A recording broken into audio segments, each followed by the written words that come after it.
Bien, ahí estamos. Entonces, habíamos quedado en los transistores de efecto de campo. Estábamos viendo que tenemos transistores de efecto de campo de puerta de unión, que son los JFET y los MESFET. Los JFET tienen canal N y canal P. Los de puerta aislada son los MOSFET. Y de ellos tenemos dos tipos, que son los de enriquecimiento y de depleción. En los dos casos tenemos también de canal N y de canal P, que vamos a ir viendo.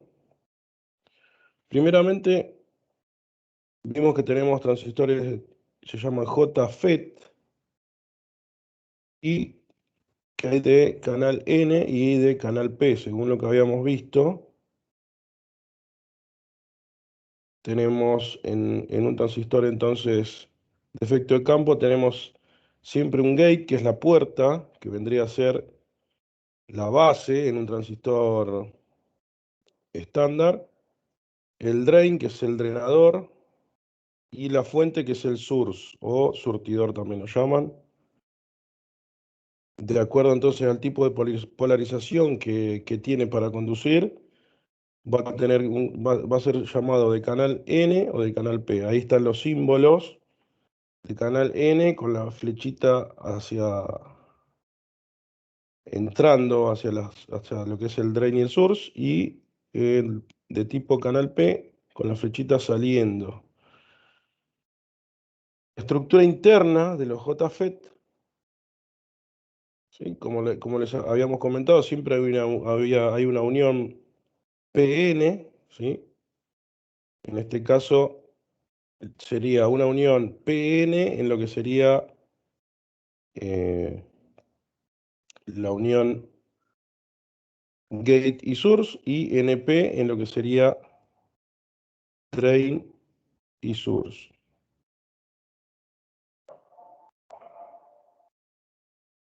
Y al revés, tenemos que en el drain y en el source, para lo que es el canal P, tenemos que la unión PN, en este caso, tiene tiene más huecos, digamos, en el centro de la unión PN, entonces, o sea que es más positivo en el drain y en el source.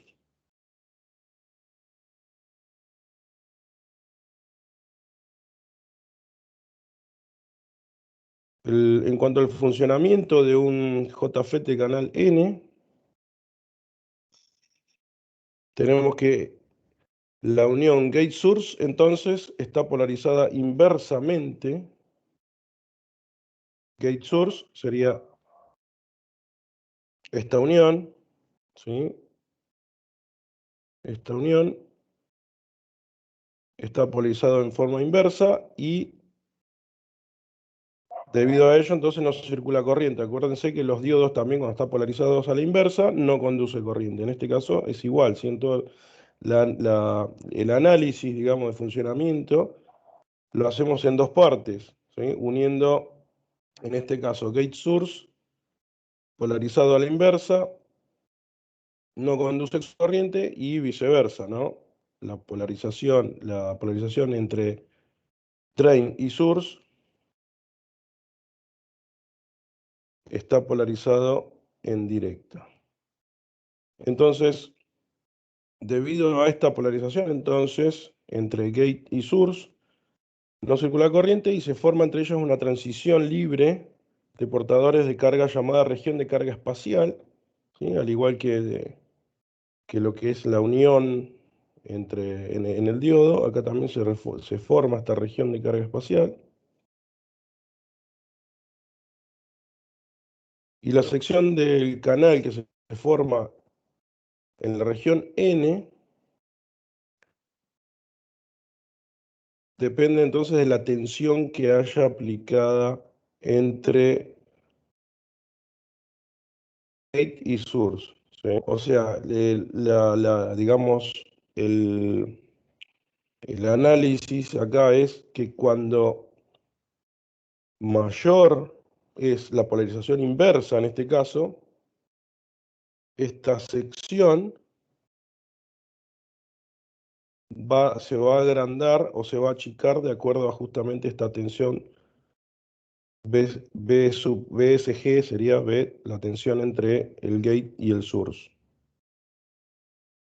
Si se introduce entonces una pequeña tensión entre drain y source, la corriente I sub D, ¿sí? La corriente que va a circular en el centro,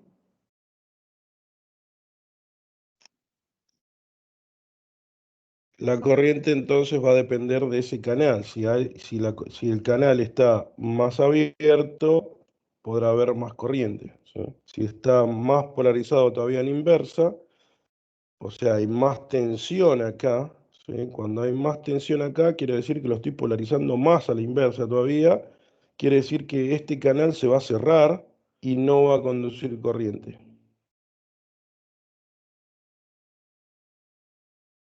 Y acá vemos las curvas características, ¿sí? De acuerdo a, entonces, a la B sub G, cuando la B sub G es cero, ¿sí? O sea que acá no hay tensión, B sub GS, ¿no? O sea, estoy diciendo B sub G, pero es B sub GS, ¿sí? La tensión esta que se aplica acá, cuando es cero, tenemos la corriente máxima, ¿sí? En este caso está marcada para 8 miliamperes, ¿sí?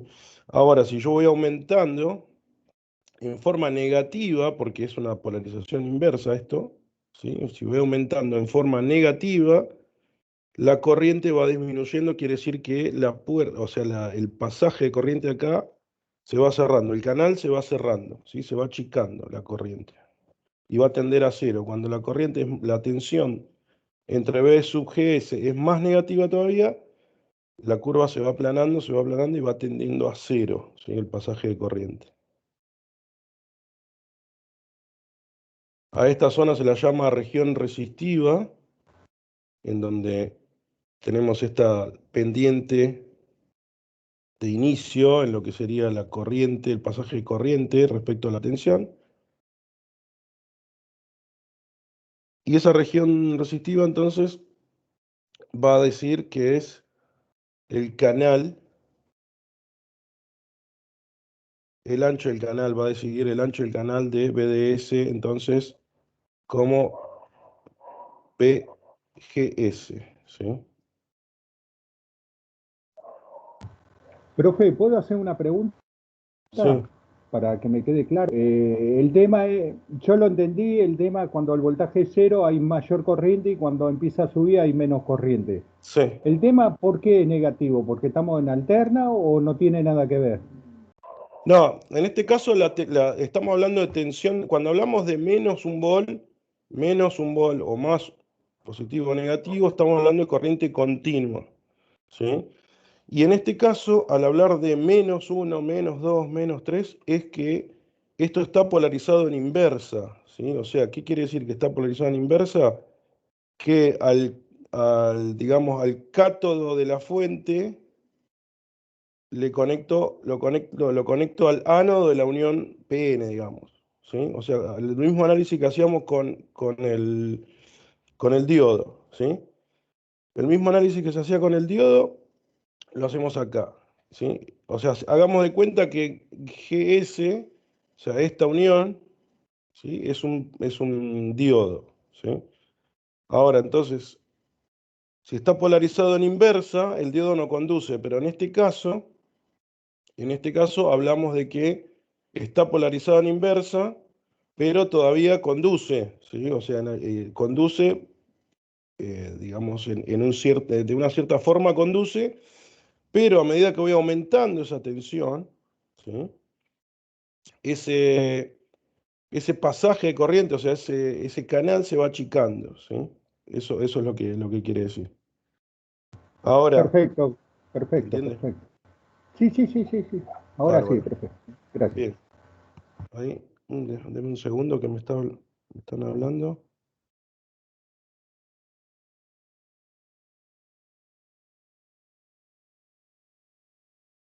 Justamente me está hablando Noemí Flores ahora. Segundito.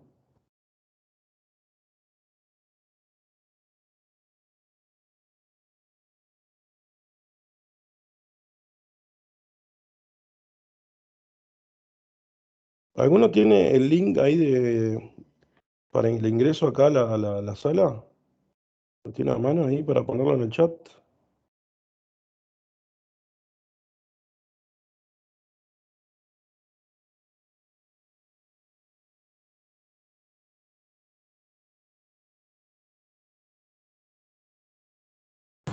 Ahí lo mandé, profe. Gracias.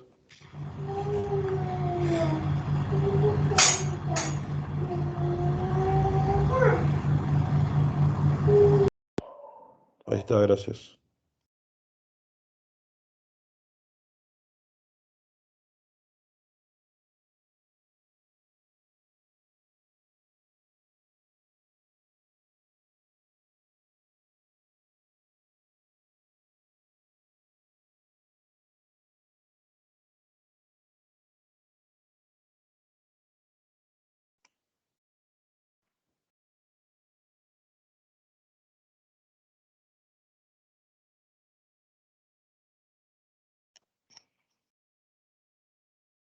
Bien, continuemos. Entonces, tenemos una zona resistiva, donde el ancho del canal, entonces, que decíamos, depende tanto de la BDS, que es la tensión drain source, como de la BG sub S, ¿sí? Donde estamos en la zona de saturación. Pasando el límite de tensión, entonces, acá más o menos entre 5 y 10, más o menos en 6, tenemos a partir de ahí una zona que se llama de saturación, ¿sí? A partir de ahí ya no hay variación, digamos, y entra en una meseta, entra en una meseta donde la corriente siempre vale lo mismo, ¿sí? A partir de una tensión Vg sub S.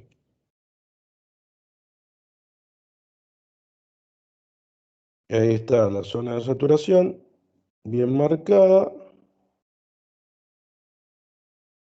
Entonces tenemos una curva IDS-BDS en la zona de saturación,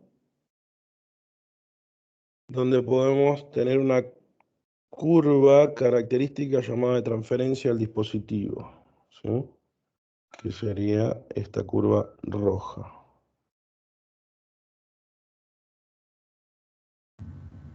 Ok. Profe, cuando llega a saturación, significa que vos le podés mandar más tensión en inversa, así conectado, pero la corriente es la misma. Exacto, Así lo exacto. entiendo.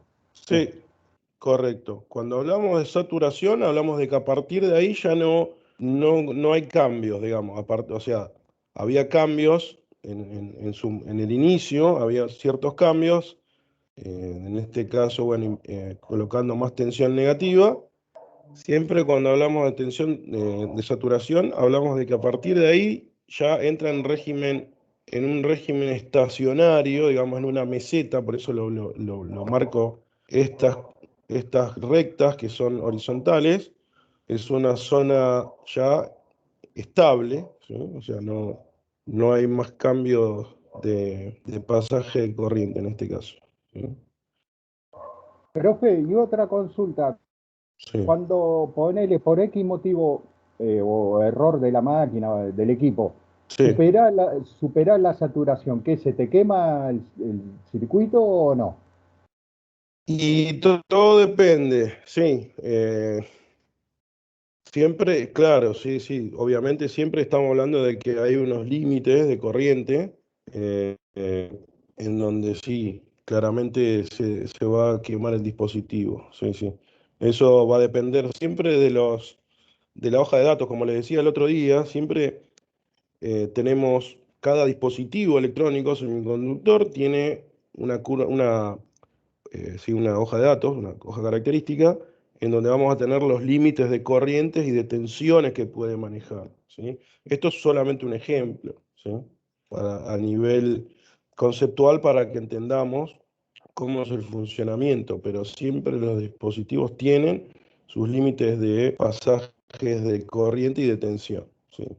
Y a partir de esos valores, obviamente, va a tender a quemarse, ¿sí? A no funcionar como debería. ¿Ok? Bien, los transistores de efecto de campo que se llaman MOSFET son metal óxido, semiconductor metal óxido, y es otro tipo eh, de semiconductor, en este caso sí, otros metales, otros materiales, eh, en donde tenemos un MOSFET de acumulación, también de canal P y de canal N, y un MOSFET de depleción, ¿sí? Ahí tenemos los símbolos, ¿sí? Los de depleción tienen la línea llena acá, en el símbolo, y acá los que son de acumulación tienen línea punteada. Y el dibujo de lo que es el gate, digamos, queda como una L acá, una L invertida, a diferencia de los otros que por ahí sale desde el centro, ¿sí? Siempre gate, drenador y source o fuente tenemos en los efectos, los transistores de efecto de campo, algunas ideas generales sobre estos transistores metal óxido, que es un dispositivo unipolar. La conducción solo se debe a un solo tipo de portador, en este caso. ¿Sí? Tenemos huecos o electrones. No tenemos los dos las dos posibilidades al mismo tiempo. Los, los que se usan en electrónica de potencia generalmente son de acumulación. Los más usados son los MOSFET de canal N.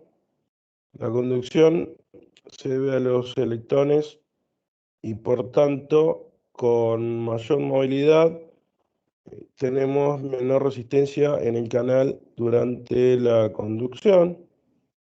¿Sí? Estos son los que más se utilizan en electrónica de potencia. Cuando hablamos de electrónica de potencia hablamos de variadores de velocidad, de arrancadores suaves, ¿sí? Que es lo que vamos a ver en la unidad 2. ¿Sí? Para que entiendan más que nada a nivel macroscópico, si se quiere, qué tipos de transistores se usan en esos dispositivos. Siempre tenemos una unión de tipo canal P o de canal N, ¿sí? Los de canal N son los más usados en electrónica de potencia. En el del canal N, la conducción siempre es debida a los electrones, al movimiento de los electrones, y en el caso de los canales de lo que es la unión de tipo canal P, tenemos siempre la conducción debida a los huecos, ¿sí? O sea, como decíamos la clase pasada, tenemos más cargas o digamos unas pseudo cargas mayoritarias positivas, pero que en realidad no son positivas, son huecos, ¿sí?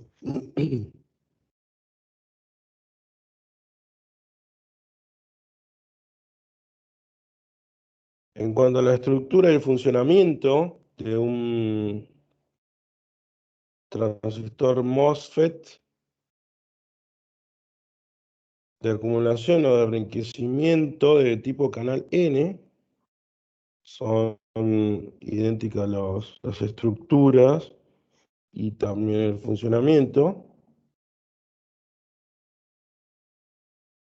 Tenemos un óxido de silicio,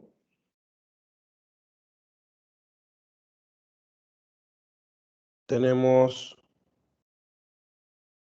un contacto que ¿sí? Lo que va a ser digamos, el terminal, la fuente, el drenador y lo que es el sustrato P positivo, como decíamos, la unión PN mayormente de huecos.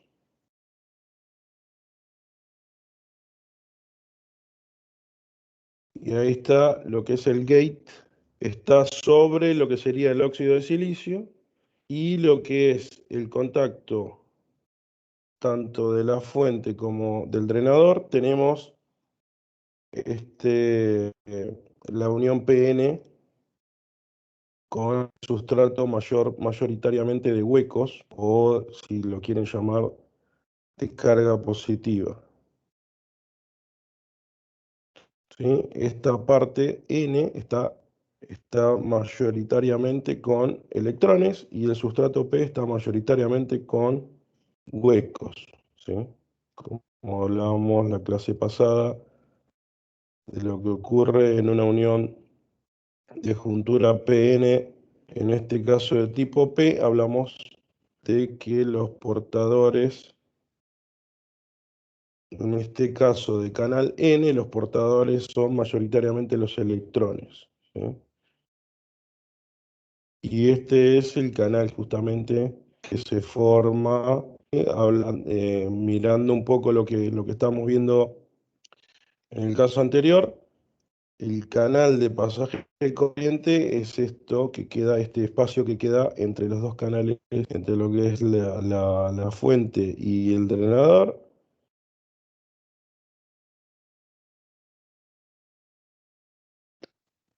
Y normalmente el terminal de sustrato se encuentra conectado con el source internamente.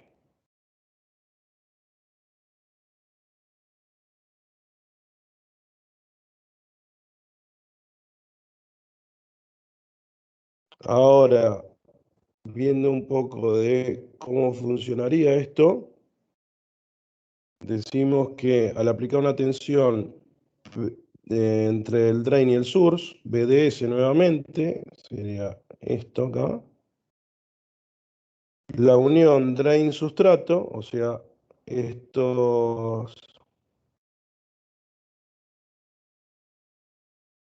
esta unión acá impide la circulación de corriente. Si lo vemos como una pila, mejor dicho, si conectamos una pila entre lo que es el source y el drain,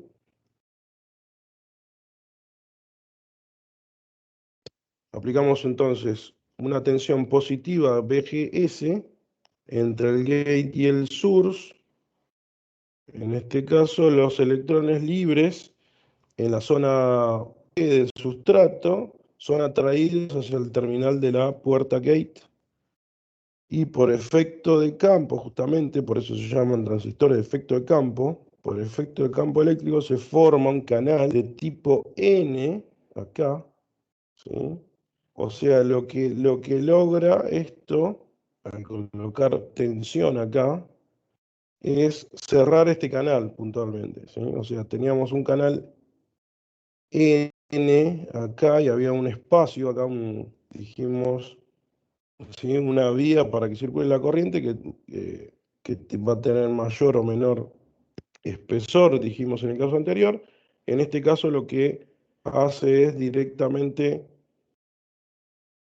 pasa a conducir, una vez que aplicamos tensión acá entre el source y el gate,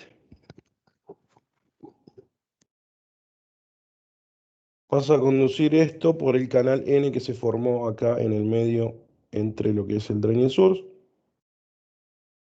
Es una zona, esta entonces es una zona muy rica en electrones, por eso es el canal N.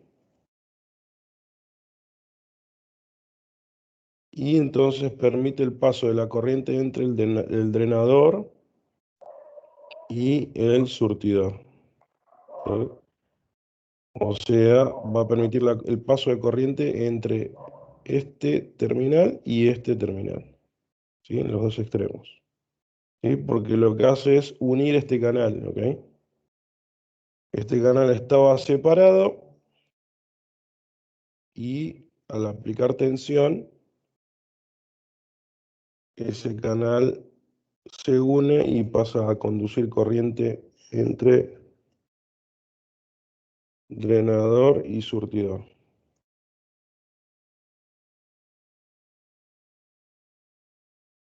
Formando entonces el canal entre drain y source, ahí se ve gráficamente. empieza a fluir corriente desde el drenador hacia la fuente. Y empieza a conducir la corriente ID, sí, sub D. Incrementando la tensión o sea, si suponemos otra pila de mayor tensión, digamos, lo que sucede es un doble efecto. Tenemos un efecto óhmico que dice que hay un mayor tensión, entonces aplicaría mayor corriente, pero al mismo tiempo el canal se estrecha por uno de sus lados, entonces la corriente se va a reducir.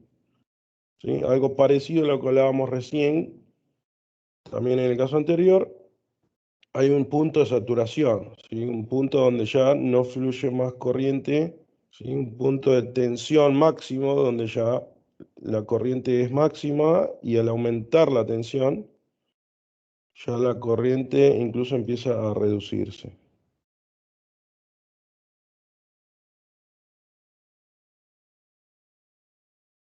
Ahí vemos ahí vemos el ejemplo del aumento de tensión entonces. ¿Qué ocurre cuando se aumenta la tensión? Esta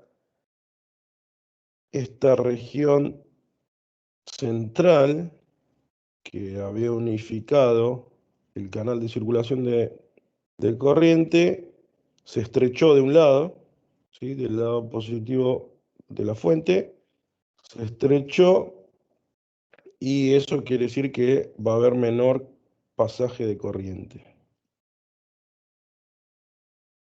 A partir de un cierto valor, entonces, de la BDS, la tensión drain source, ambos efectos se compensan y la corriente se estabiliza, haciendo prácticamente independiente de la tensión.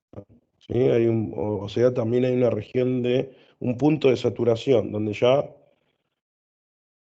al aumentar la tensión BDS ya no hay cambios, digamos, en lo que es la corriente, el pasaje corriente, ¿sí? Y se estabiliza, ya, aunque aumente la tensión acá, no va a haber mayor corriente. Las curvas características, en este caso, para el tipo de canal N de los transistores MOSFET, también van a tener una región de saturación, como dijimos, similar al caso anterior, pero en este caso va a ser a partir entonces de un cierto valor, Vg sub S, se le forma el canal entre el drain y el source, y por debajo de ese límite el transistor está en corte, o sea, no conduce. Ahora, a medida que aumentamos esa tensión, la corriente del drain se va incrementando y la ecuación que se representa está dado justamente por esta ecuación, que es I sub D igual a una constante multiplicada por las diferencias de tensiones, ¿sí? Y acá también está restando lo que es la tensión BDS al cuadrado, ¿sí? Eso hace que al aumentar entonces la tensión BDS al cuadrado, esto prácticamente no se modifique, ¿sí? Quede en un valor más estable, ¿sí?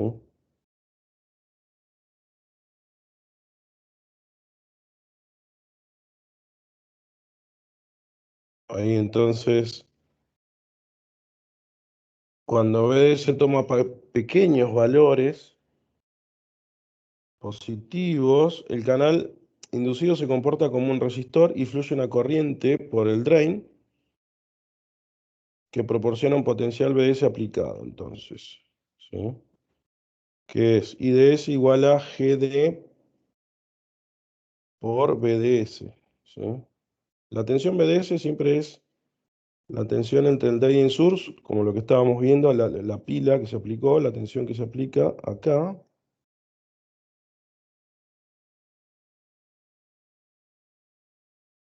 donde GD es la conductancia, ¿sí? La conductancia vendría a ser un análogo eh, de la resistencia, digamos, pero a la inversa, digamos.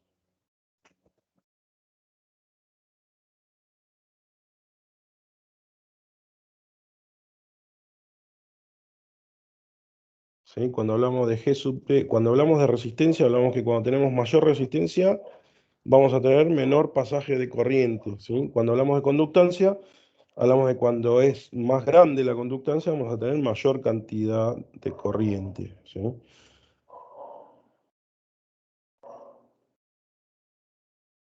Entonces tenemos una región lineal, analizando la curva, y vamos a tener una región de saturación también, como vimos en el caso anterior, donde para tensiones BDS mayor que B de saturación, el punto donde se cierra el canal se mueve hacia la terminal fuente.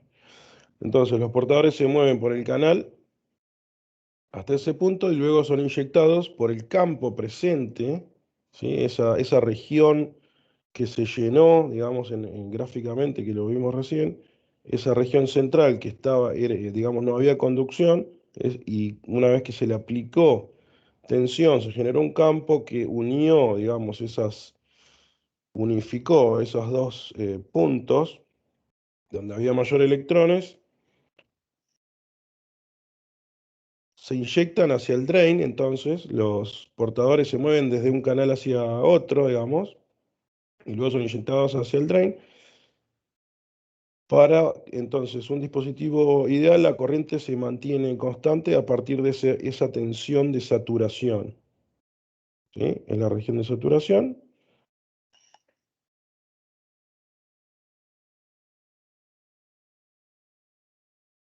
Entonces, para cada valor de tensión vamos a tener un salto en lo que es la corriente, ¿sí?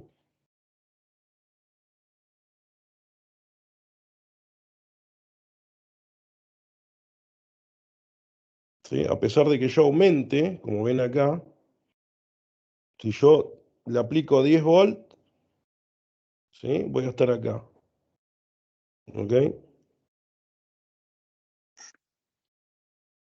Y si me voy para atrás y le aplico 9 volt, voy a estar acá parado, ¿sí? En esta corriente, ¿ok? Ahora, si me voy para arriba de los 10 volt, esto no cambia, digamos. O sea, siempre va a estar en esta, digamos, la curva va a ser esta, la de 10 volt. No va a cambiar. La corriente va a estar, va a quedar estabilizada, ¿sí? No va a haber aumento de corriente.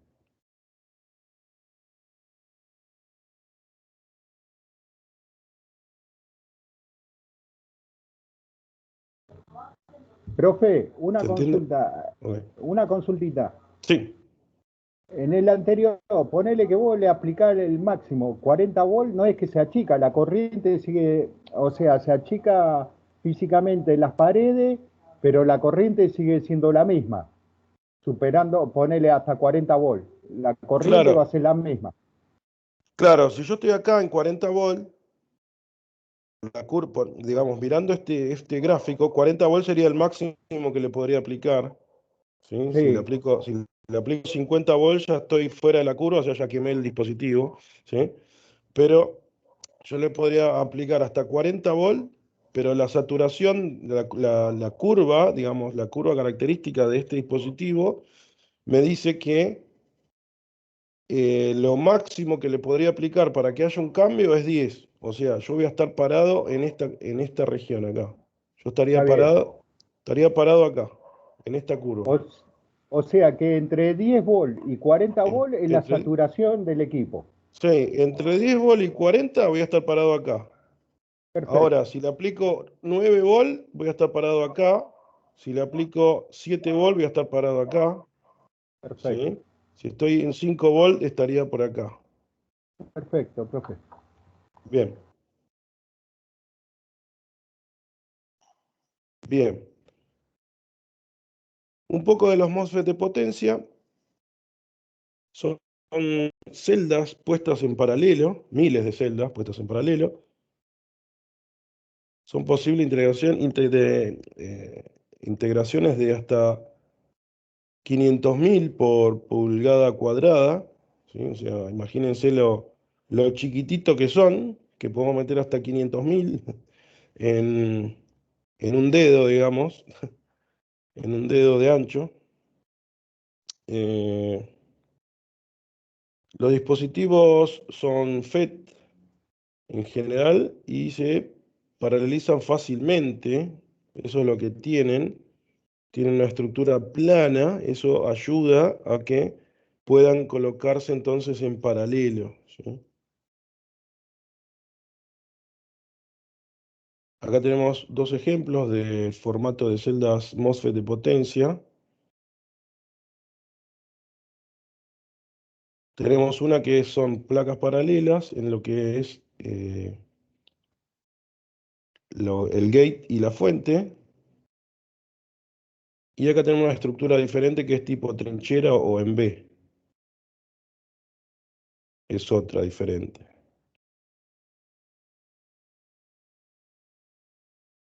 Características de estos MOSFET de potencia. Tenemos una tensión máxima entre lo que es el drain y el source.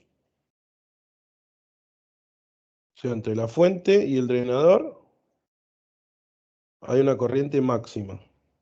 ¿Sí? Eso es muy bueno porque generalmente cuando hablamos de potencia, obviamente necesitamos tener la mayor corriente y la mayor tensión.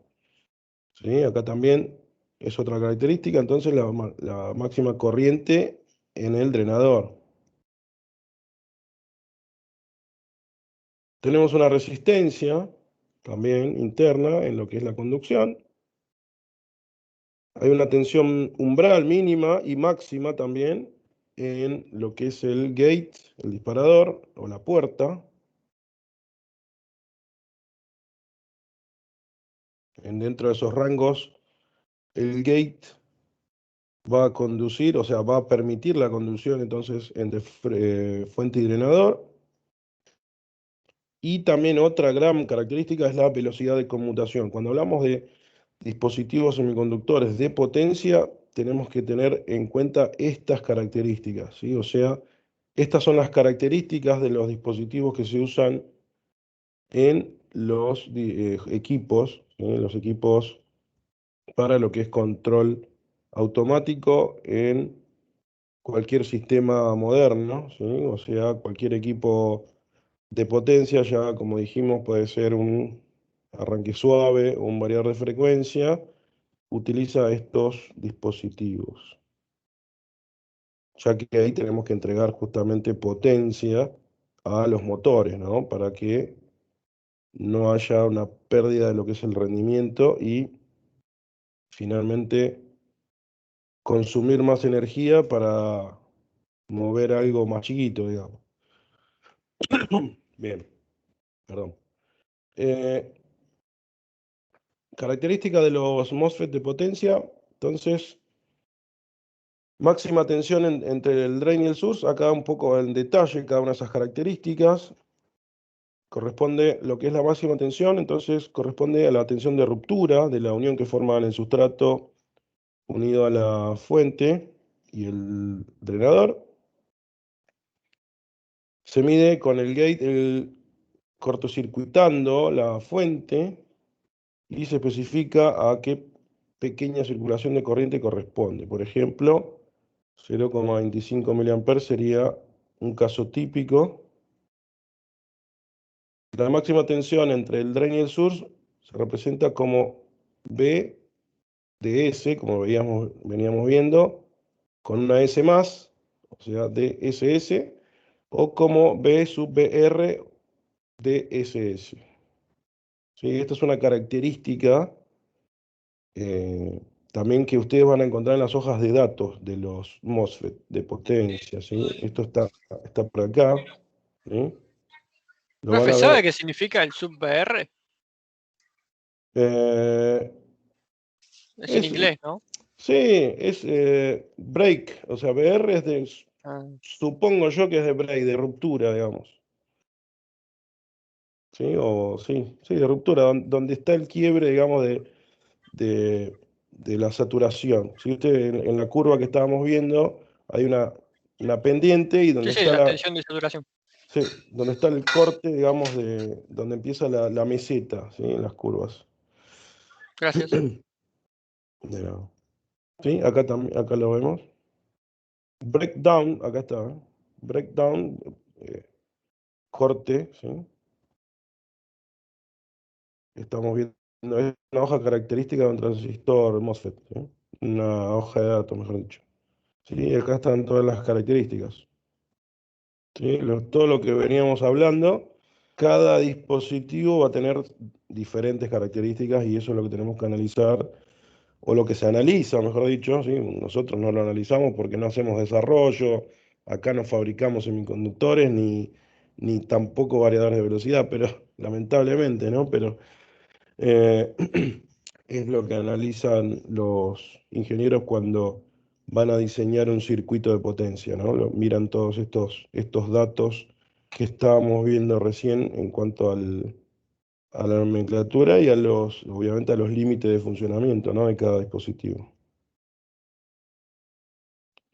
Lo que es máxima corriente en el drenador, el fabricante suministra los datos, estos datos que son dos generalmente, lo que es la corriente continua máxima, la I sub D, y la corriente máxima pulsada IDM. Y acá lo marca con línea punteada, igual que en el caso anterior. Corriente continua máxima, la ID, I sub D está acá. Es la corriente continua máxima, es de 23 amperes. Y en este caso la IDM, la pulsante. Corriente pulsante la llaman a los picos, ¿sí? A los picos de corriente que puede haber. Antes de ser rectificada por el capacitor. Claro, exactamente. Antes de convertir la corriente alterna hacia la continua, exactamente. ¿Sí? O sea, en los inicios, digamos, ¿no? En las Cuando recién corrientes, pasa por el puente de diodos.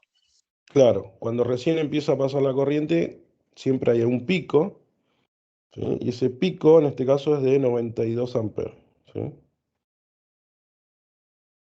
Son los parámetros límites más importantes, ¿sí? El otro es la resistencia en conducción, es un parámetro importante dentro de estos MOSFET de potencia, y cuando más pequeña es, mejor será el dispositivo, ¿sí?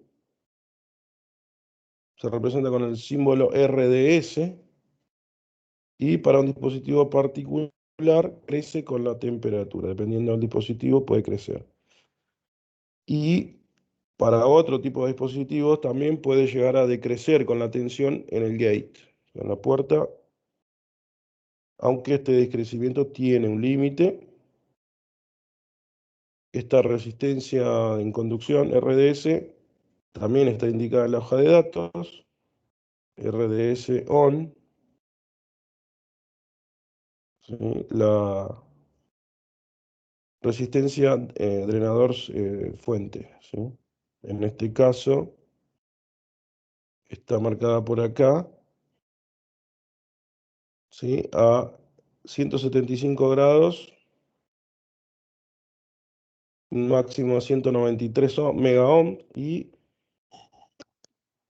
en temperatura ambiente, calculo que debe ser esto. Generalmente esto está calculado para 20 grados, si no me equivoco, 22 grados. Estamos hablando de un máximo de 77 mega ohms.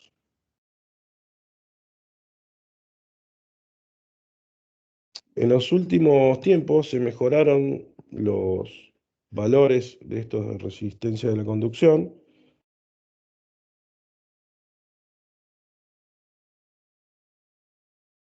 Y ahora, por ejemplo, podemos decir que tenemos una resistencia de BDS ¿Dónde está acá? BDS. RDS, perdón. Acá tenemos 1.3 ohms a 800 volts y la corriente I sub D en 4 amperes.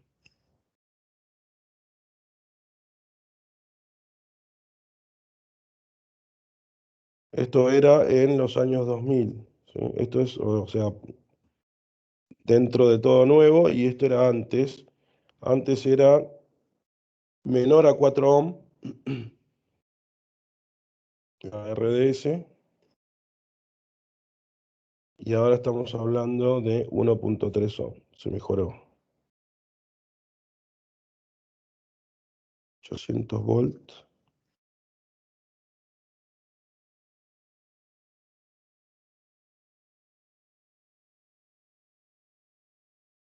Bien, solo un dato estadístico, sí que hay mejores dispositivos. Eso en general, ¿no? Todos los dispositivos semiconductores, todo, digamos, todas las mejoras de los teléfonos celulares, las computadoras, los televisores, etcétera, etcétera, todo empieza en las mejoras de las características técnicas de los semiconductores, ¿sí?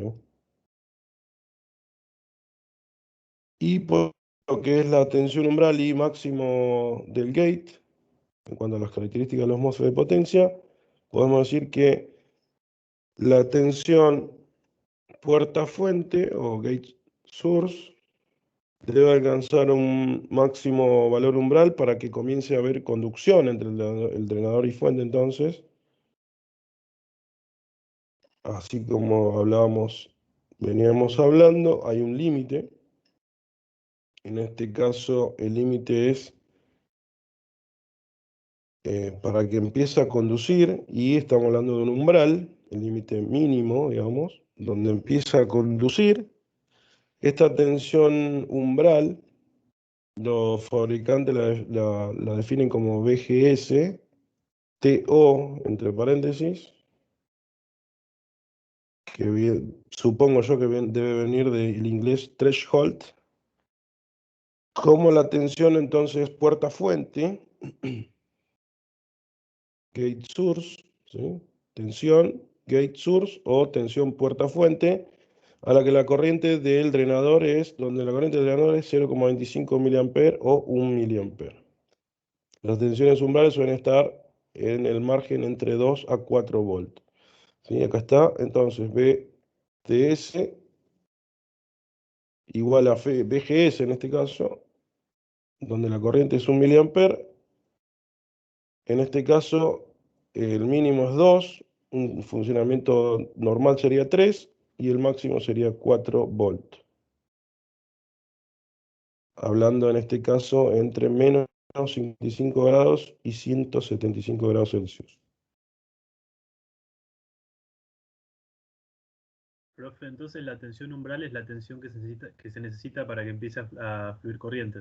Claro, claro, claro, sí. Como vimos al principio de los MOSFET, habíamos dicho que teníamos un mínimo, ¿sí? Un mínimo.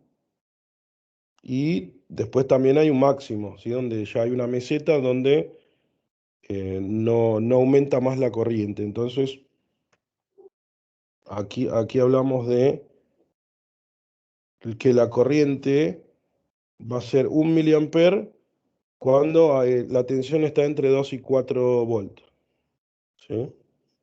Esta es para este caso, ¿no? Es un MOSFET IRF 540. Hay miles, ¿sí? Para que se den una idea, hay miles de transistores MOSFET, ¿sí? De diferentes fabricantes, de diferentes modelos, ¿sí? Así es que en este caso estamos hablando de un MOSFET de potencia, ¿sí? Bien.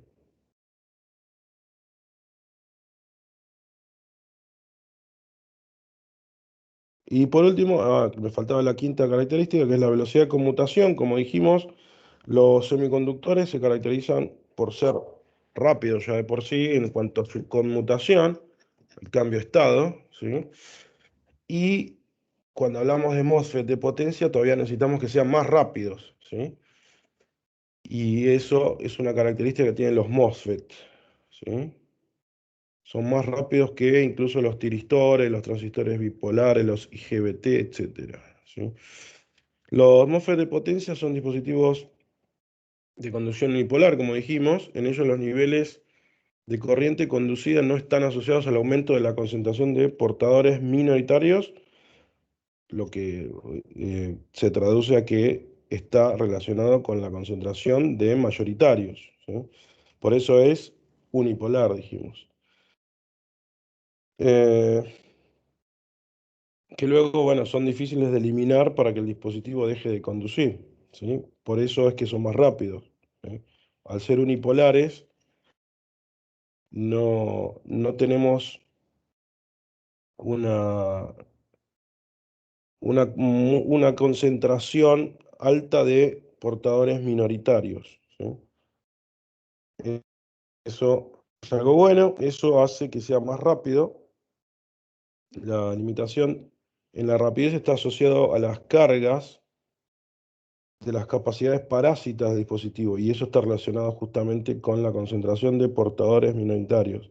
Cuando hablamos de corrientes parásitas, o en este caso de cargas, de capacidades parásitas, mejor dicho, hablamos de, eh, entre comillas, cosas que sobran, ¿sí? Cosas que sobran y que son basura y que me va a costar eliminar. Las, entonces las capacidades parásitas en este caso está asociada entonces con las cargas, entonces las capacidades, ¿sí? La velocidad está limitada por esas capacidades parásitas, que son tres. Una es la capacidad de Miller, que es no lineal y, bueno, es importante porque es muy difícil de calcular y de sacar. Algunas capacidades de transición y a una capacidad lineal también. Sí, eso ténganlo como dato. No, no se preocupen por andar mucho en detalle, sino que tengan en cuenta las características nada más, ¿sí? Tengan en cuenta las características en cuanto a las 5 que vimos, ¿sí? No tanto en los detalles, pero sí en cuanto a las características principales, que son 5. En cuanto a la valoración de la rapidez de un dispositivo por la carga del gate, la información del fabricante entonces viene también en la hoja de datos. En el año 84 venía de esta forma y en los años 2000 ya está mejorado, o sea, se minimizó también esa capacidad de parásitas.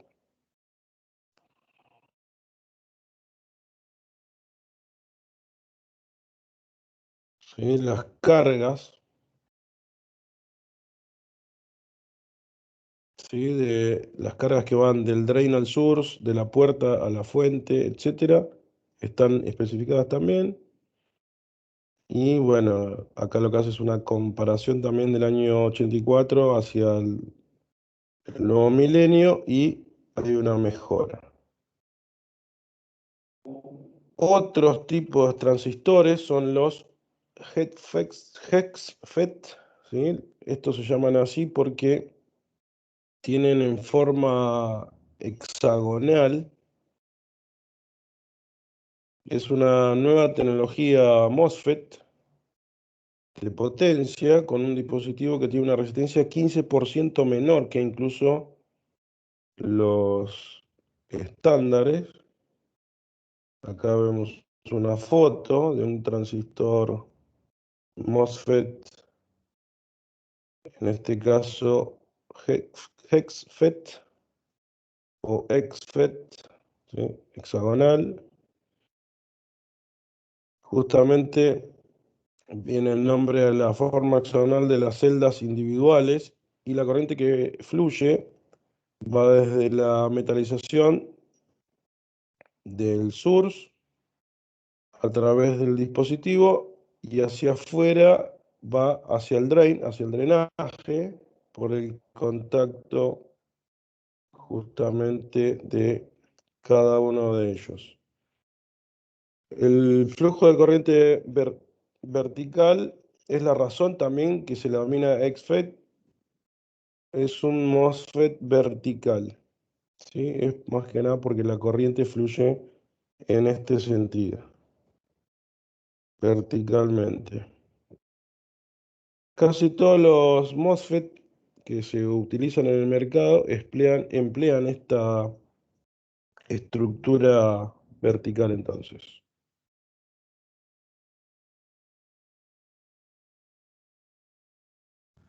Profe, tengo una pregunta. Sí, No sé si ya lo explicó, yo por ahí me lo perdí. Pero en sí. los MOSFET de potencia también dijo que había celdas, que había hasta 500.000. ¿Qué son esas celdas? Sí, celdas hablamos en el caso de los defectos de campo, los MOSFET, las celdas son paralelas, ¿sí? En este caso, las celdas las llamamos a las uniones, eh, digamos, a las uniones de las estructuras, ¿sí? Nosotros hablamos de las uniones, a ver si voy para atrás un poquito. Estas uniones PN, digamos, PN, ¿sí? Todo lo que es eh, la estructura, digamos, es la estructura interna de los sustratos, ¿sí? O sea, de cómo se forman las uniones PN, digamos, internamente, para formar justamente las uniones PN, NP, etcétera, ¿sí? O sea, a eso lo llama entonces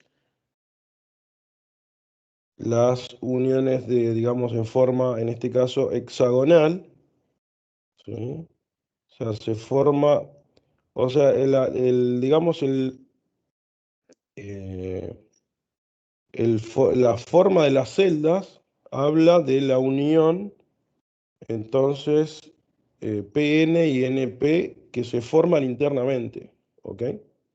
Entonces, en el caso de los transistores de efecto de campo, los MOSFET, esa estructura es en líneas paralelas, ¿sí? Ahora, en el caso de los XFET, tenemos una forma hexagonal de unir entonces esos sustratos internos dentro de lo que es el transistor, ¿sí? O sea, eh, como les dije también en la clase pasada, para nosotros es transparente, ¿sí? O sea, eso es a nivel microscópico, no es algo que nosotros podamos ver fácilmente, ni podamos darnos cuenta, digamos, a simple vista, cómo es la estructura de un transistor interno, digamos, internamente, ¿sí? Si yo corto un transistor al medio, no es que voy a ver si es un transistor XFET o MOSFET, o sea, los transistores en realidad son todos parecidos porque tienen esta forma, digamos. Yo lo voy a diferenciar cuando vea el código y tenga la hoja de datos en mi mano y vea las características, ¿sí? Y me diga que es un transistor MOSFET con estos límites de corriente de fuente BGS, gate source, ¿sí? Etcétera, etcétera. Cuando vea todas las curvas, ¿sí? De saturación, etcétera. Pero yo no voy a diferenciar esto, o sea, esto es una foto justamente de cómo están formados los sustratos, digamos, cómo están los semiconductores internamente a nivel microscópico. Esto está con un microscopio, es una foto de un microscopio electrónico, ¿sí? ¿Se Profe, entiende? ¿puedo hacer un comentario?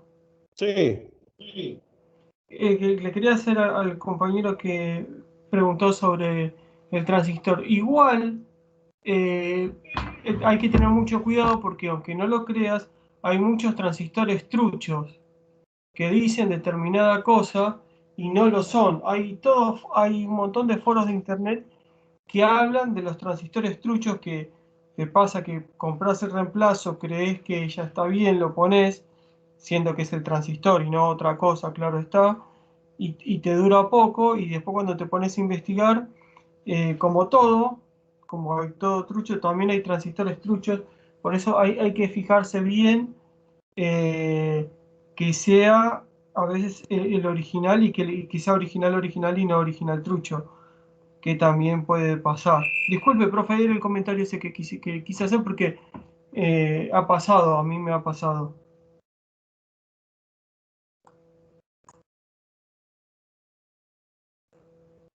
No sé si se escuchó, era eso nomás, profesor. Sí, se escuchó, Fer. Escucho entrecortado, no sé si yo tengo mala señal o no sé si todos lo escuchan entrecortado o yo No, tengo usted, mala. profe, yo lo No, escuché perfecto. no, sí, Se no sé escucha si es un perfecto, ¿eh? problema. A Fernando se lo escuchó perfecto. Ah, bueno, está bien, sí, escuché algo de lo que dijo Fernando, ahora me parece que mejoró un poco porque a ustedes a los últimos los escuché bien, pero está bien, es buena la acotación, Fernando. Ok, entonces, vimos los transistores de efecto de campo, ahora vamos a ver un poco de los transistores bipolares de puerta aislada, que son los conocidos IGBT, que también se usan bastante en lo que es electrónica de potencia. Este dispositivo aparece en la década del 80 y mezcla características de un transistor bipolar y de un MOSFET. Las características de salida es la misma que la de un bipolar, pero se controla por lo que es la tensión y no por la corriente.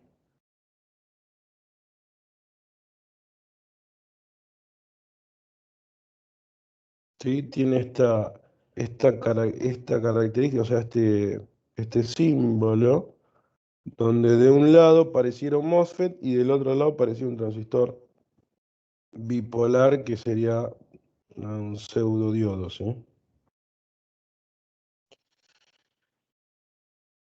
Tenemos que estos dispositivos tienen una alta capacidad de manejar corriente, como los bipolares, tienen facilidad de manejo, como los MOSFET,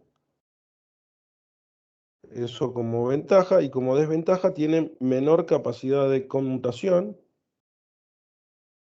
que sería la parte de bipolar, y no tiene un diodo parásito, ¿sí? Que es lo que serviría, digamos, para justamente cortar las corrientes espurias que me podría dañar el equipo, ¿sí?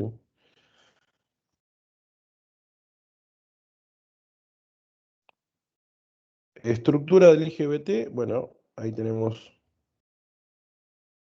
el gráfico, es muy parecido al MOSFET que estuvimos viendo recién, ¿sí? Nada más que por acá hay dos tipos de sustrato, uno de tipo N y el otro de tipo P. Tenemos un colector, un emisor y un gate, en este caso.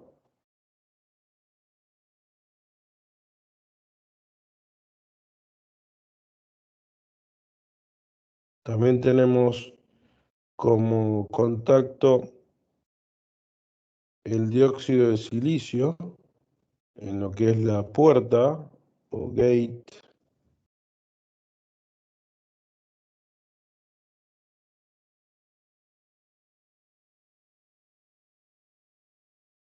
Esta es la foto de un IGBT real, ¿sí? Estos equipos sí ya son más grandes, podría entrarme en una mano, por ejemplo, ¿sí? No son tan chiquitos como un transistor de los que vimos recién en la foto también. Los IGBT se usan para cuando tenemos ciertas condiciones, no se usan mucho en algunos casos, se usan para solamente casos especiales. Por ejemplo, cuando tenemos un bajo ciclo de trabajo, o sea, baja frecuencia, ¿sí?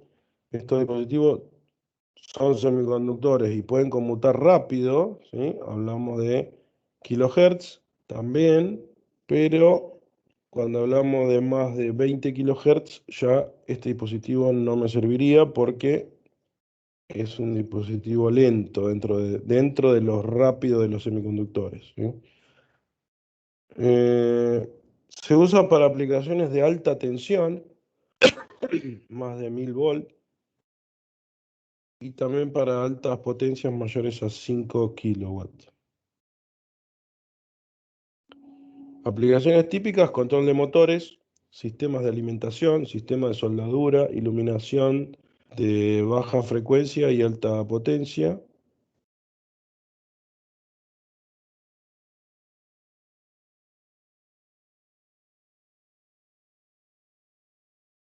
Comparación de un IGBT respecto de un MOSFET.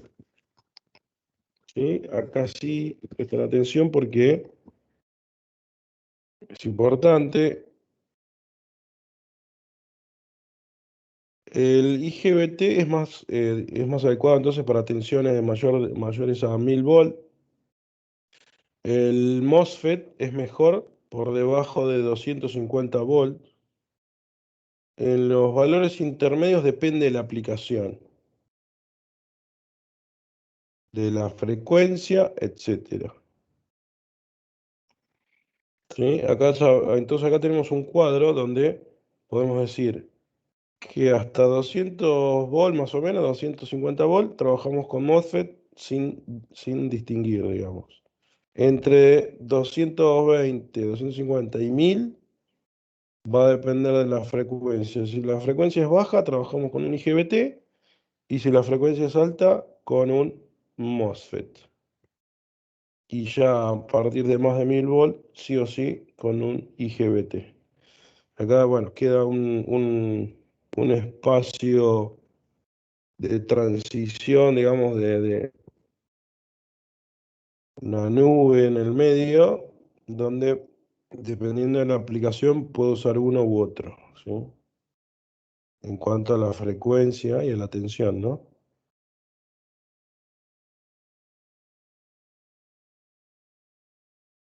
Acá tenemos algunos parámetros para seleccionar un IGBT, también mirando lo que es la hoja de datos de un IGBT. Vamos a tener límites como lo que es la tensión de ruptura, la corriente máxima, ¿sí? Estos datos que están acá, 600 volts, 33 amperes, por ejemplo. Tensión colector emisor, colector emisor, 15 volts, de explosión, ¿no? Tensiones de ruptura de dispositivos comerciales en media tensión, 250 a 300 volts, muy poco usuales. Y en lo que es alta tensión, 600, 900 o 1200 volts.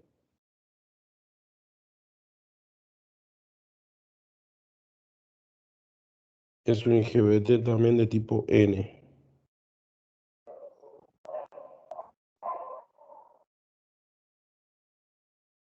Ejemplo de utilización de un IGBT. Este sí ya es un ejemplo bastante más práctico.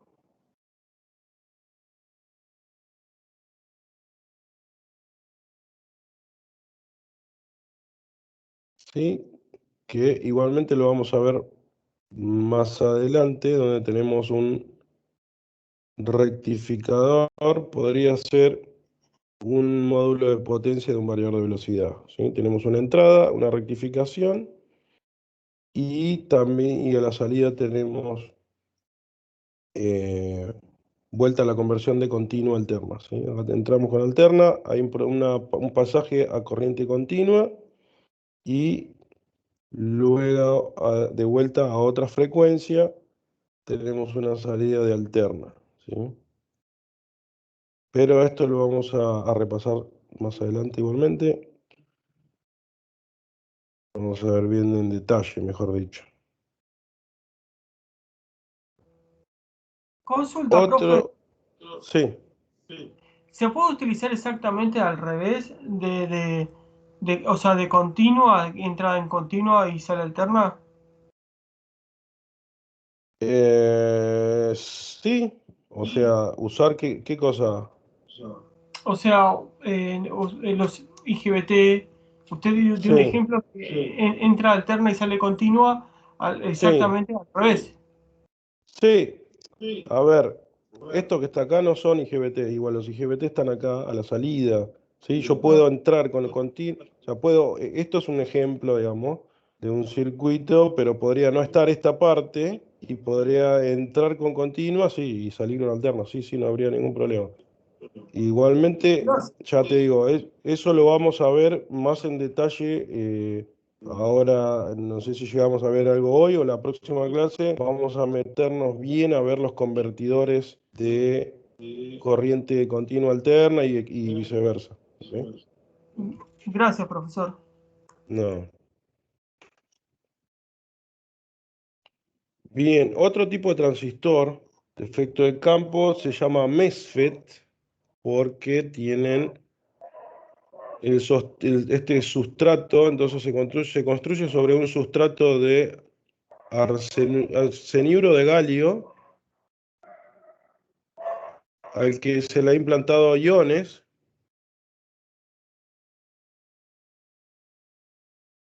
y se transforma entonces en un muy buen medio para realizar la conducción de portadores mayoritarios. Este dispositivo tiene una fabricación simple, no necesita más de 6 a 8 etapas de enmascaramiento. ¿Sí? Esto más o menos es lo que hablábamos recién, lo que me preguntaron ustedes. Esto es todo a nivel microscópico. ¿Sí? Hablamos de los MOSFET, tenían capas paralelas y podríamos poner hasta 500.000 en una pulgada cuadrada. Estos ya tienen una estructura un poco más grande y podrían construirse con 6 a 8 etapas de unión de los semiconductores. Este MESFET tiene una capa delgada tipo N, que es la región del canal, que es esta, ¿sí? La verde, que se utilizan entonces para unir los contactos del drain y el source, que son este y este, las dos puntas. Una puerta delgada de metal que se llama la barrera de Schottky, que se utiliza entonces para separar lo que es el drenador, que está altamente dopado, del terminal fuente. ¿Sí? Ahí tenemos una vista en corte bastante práctica, didáctica, digamos, ¿sí? Que se ve cómo es el pasaje de electrones de la fuente hacia el drenador. Y esta es lo que dijimos que era la barrera de Schottky, que es esto que está acá. Esta, la barrera de Schottky que me va a impedir o me va a permitir el paso de corriente eléctrica. Entonces, estos transistores tienen un aprovechamiento bueno de lo que es la movilidad del electrón dentro de ese arseniuro de galio, que es el dopaje que tiene en ese metal.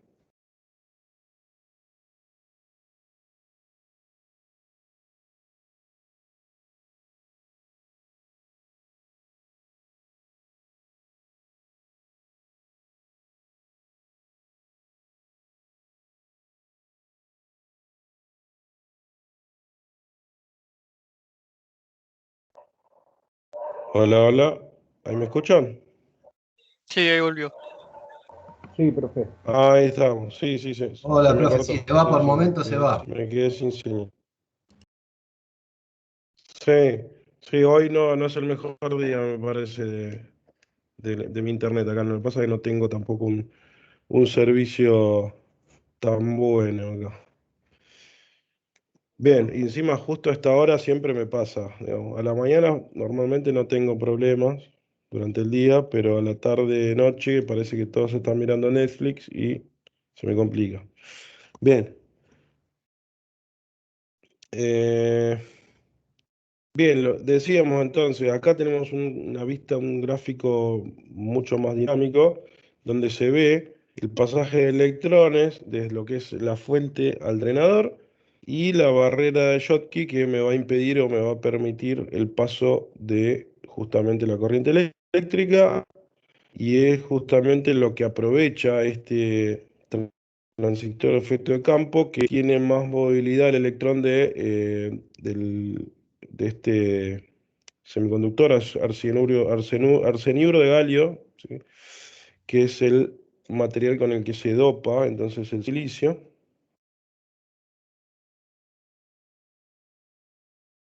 Y bueno, el resultado que es un dispositivo entonces de mayor velocidad, ¿no? Actualmente es más costoso incluso que los transistores estándar de silicio. Se utilizan en circuitos lineales que funcionan a frecuencias de microondas y en circuitos digitales de altísima velocidad. Su funcionamiento se asemeja al del MOSFET de deplexión. Acá tenemos una foto de un MESFET, entonces, real, ¿sí?